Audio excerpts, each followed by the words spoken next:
بسم الله الرحمن الرحيم. إذا السماء انشقت وأذنت لربها وهقت وإذا الأرض مدت وألقت ما فيها وتخلت وأذنت لربها وهقت يا أيها الإنسان إنك كادح إلى ربك كدحا فملاقيه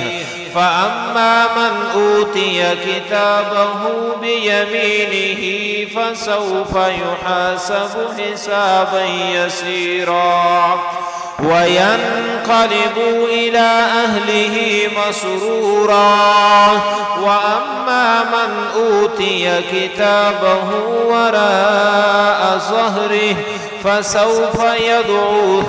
ثبورا ويصلى سعيرا إنه كان في أهله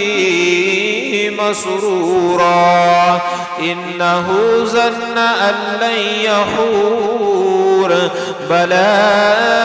إن ربه كان به بصيرا فلا أقسم بالشفق والليل وما وسق والقمر إذا اتسق لتركبن طبقا عن طبق فما لهم لا يؤمنون وإذا قرئ عليهم القرآن لا يسجدون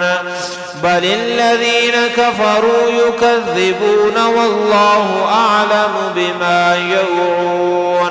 فبشرهم بعذاب أليم إن الذين آمنوا وعملوا الصالحات لهم أجر غير ممنون.